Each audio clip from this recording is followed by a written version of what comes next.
ఉమ్మడి వరంగల్ జిల్లా ప్రధాన వార్తలను పరిశీలించినట్లయితే తమ పెండింగ్ బిల్లులను చెల్లించాలని చెప్పి మాజీ సర్పంచ్లంతా చెలో అసెంబ్లీకి పిలుపునిచ్చిన క్రమంలో ఉమ్మడి వరంగల్ జిల్లాకు సంబంధించి ఎక్కడికక్కడ మాజీ సర్పంచ్లందరినీ కూడా తెల్లవారుజాము నుంచే అరెస్ట్ చేసి పోలీస్ స్టేషన్లకు తరలించిన పరిస్థితి కనిపిస్తూ ఉంది. తమ న్యాయపరమైనటువంటి డిమాండ్లను అడిగితే అరెస్టులు ఎందుకు చేస్తూ ఉన్నారని చెప్పి ఒక ప్రశ్న అయితే మాజీ సర్పంచ్ల నుంచి వినిపించింది. వరంగల్ జిల్లా నుంచి మరో ప్రధాన వార్త చూసినట్లయితే వరంగల్ జిల్లా కలెక్టరేట్ ముందు నెక్కొండ మండలం అలంకానిపేటకు సంబంధించినటువంటి రైతులు రుణమాఫీ జరగలేదని చెప్పి ఆందోళన నిర్వహించిన పరిస్థితి కనిపిస్తూ ఉంది.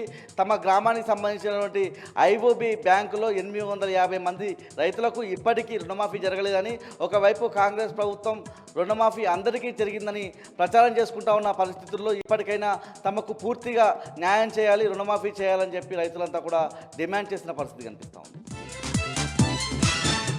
హన్మకొండ జిల్లా ప్రధాన వార్తలను చూసినట్లయితే హన్మకొండ జిల్లా కేంద్రంలోని ఏకశిలా పార్క్ వద్ద ఉమ్మడి వరంగల్ జిల్లా వెల్మ సంక్షేమ సంఘం ఆధ్వర్యంలో భారీ ధర్నా నిర్వహించిన పరిస్థితి కనిపిస్తూ ఉంది. ముఖ్యంగా కాంగ్రెస్ ఎమ్మెల్యే వీర్లపల్లి శంకర్ చేసిన వ్యాఖ్యలను వెంటనే ఉపసంహరించుకోవాలి, క్షమాపణలు చెప్పాలని డిమాండ్ చేస్తూ ఏకశిలా పార్క్ నుంచి కలెక్టరేట్ వరకు ర్యాలీ నిర్వహించిన పరిస్థితి కనిపిస్తూ ఉంది.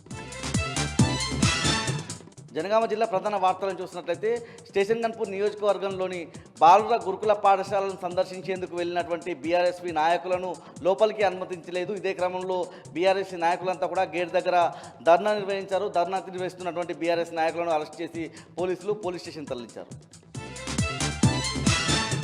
మహబూబాబాద్ జిల్లా ప్రధాన వార్తలు చూసినట్లయితే మహబూబాబాద్ జిల్లా కేంద్రంలో ఒక్కసారిగా నాగసాధువులు వాహనంలో ప్రత్యక్షమవడంతో భయాందోళనకు గురైనటువంటి పట్టణవాసులు పోలీసులకు ఫిర్యాదు చేశారు. దొంగల ముసుగులో వచ్చారా అన్నటువంటి అనుమానం వ్యక్తం చేయడంతో పోలీసులు వచ్చి వాళ్ళ దగ్గర ఉన్నటువంటి ఆధారాలను పరిశీలించి నిజమైన నాగసాధువులే అని తేల్చడంతో వాళ్ళు అక్కడి నుంచి వెళ్ళిపోయిన పరిస్థితి కనిపిస్తూ ఉంది. ముఖ్యంగా ఈ నాగసాధువులు మహారాష్ట్ర నుంచి వచ్చినట్టుగా తెలుస్తూ ఉంది.